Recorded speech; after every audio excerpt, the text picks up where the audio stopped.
The year of 1996 was undeniably an eventful year, filled with oil spills, plane crashes, natural disasters, civil wars, terrorist bombings, and of course, the launch of Nintendo in the US. But among all this, two things in particular stand out to me personally. First, this was the year of my birth. Slight detail to include, I know.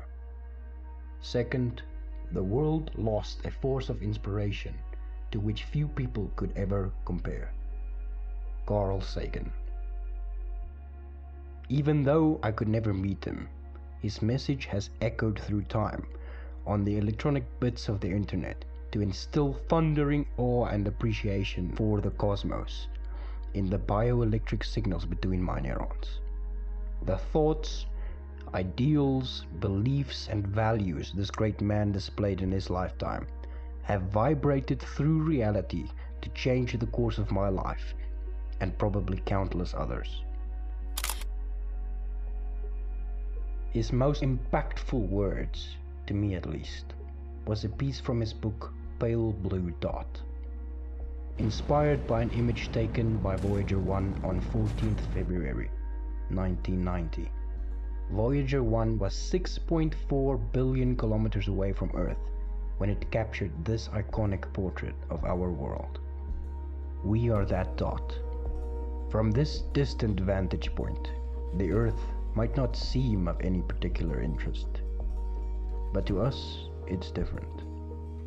Consider again that dot. That's here. That's home. That's us. On it, everyone you love, everyone you know, everyone you've ever heard of, every human being who ever was, lived out their lives.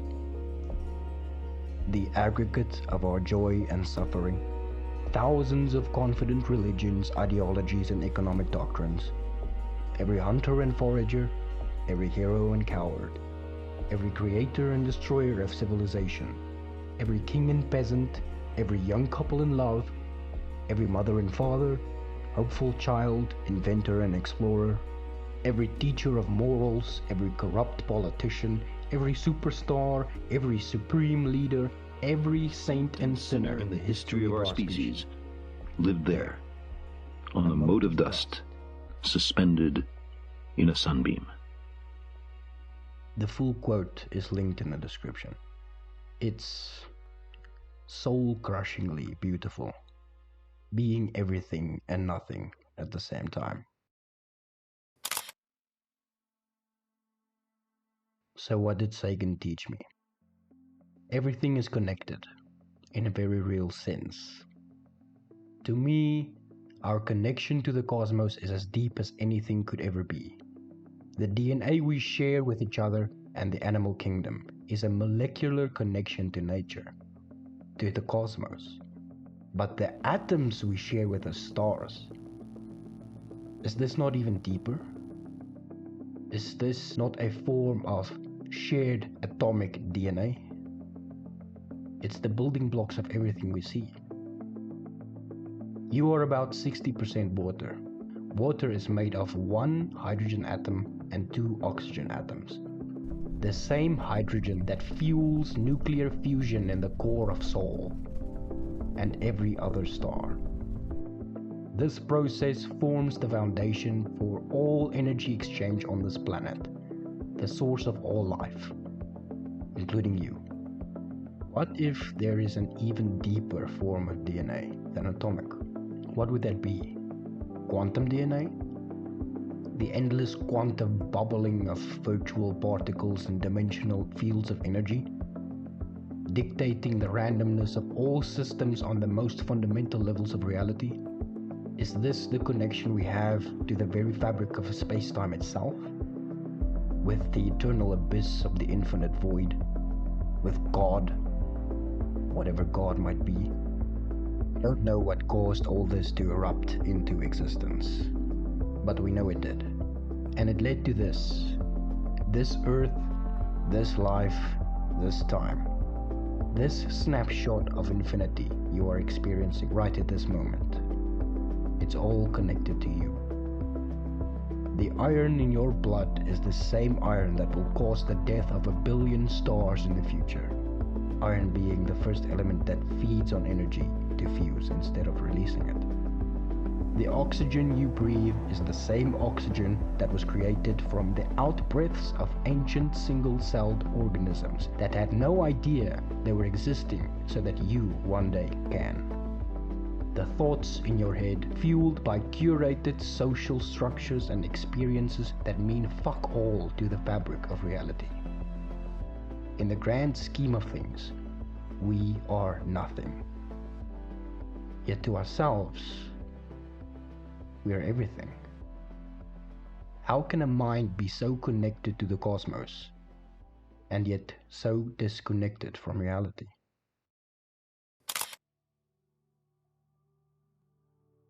Still don't get it? Let me ask you a question. Do you have free will? You are probably thinking, of course I do. I make my own decisions. Do you? Why did you think of free will right then? Because I asked. Why did I ask? Because I'm making a video about free will. Why am I making a video? Because YouTube exists and I am interested in talking about the topic. Why does YouTube exist? Because 3 guys had the idea to leave PayPal in the early 2000s to create a video sharing platform to make money. Why did they want to make money? Because society uses money to simplify the complex process of trading.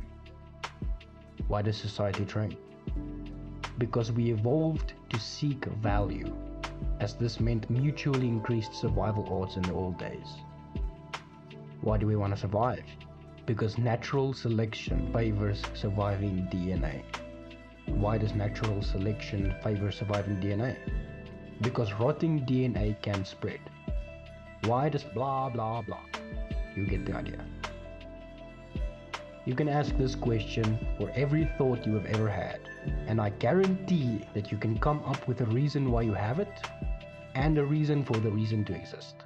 Our thoughts are constructed from experiences that are results of the positions of atoms in the real world, which are only there at that moment because of 14 billion years of chaos that dictated where stars would form, where planets coalesced, where mountains converged, where water flowed, where animals grazed, where civilizations sparked, what ideas people had. Everything has a cause. It's a domino effect stretching back to the Big Bang itself. If your decisions are fundamentally a result of a previous state of reality, is that really free will? Does it even matter if it feels like free will? Is free will the universe's counterforce to entropy? Infinity will tell.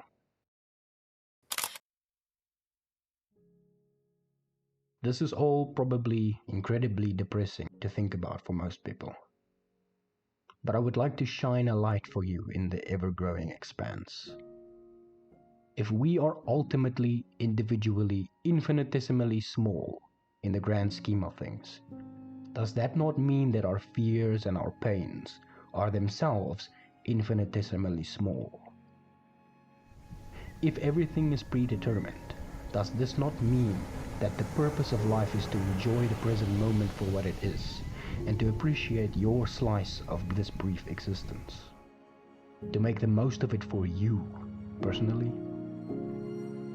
Because the only thing that will ever matter to you is your subjective experience. If no purpose is assumed or assigned, then we are free to choose our own purpose, are we not?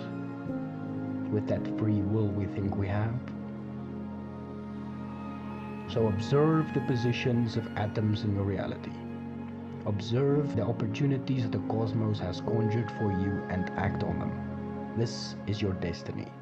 Contribute to the future as the ancient single-celled organisms contributed to yours. Play your part in the symphony of the stars. I want to leave you with a thought. A thought contested by modern life, where obligation and responsibility is outsourced to governments and rulers. An idea taught to me by Carl Sagan. The idea is this: forge your own destiny. Prove to the cosmos that your free will is more powerful than time and chaos. Live a life of freedom and spread that freedom to the lives of others. Adopt noble values so that the cosmos might have good dominoes to set up for the future experiencers of reality. Seek truth, for truth is all there is.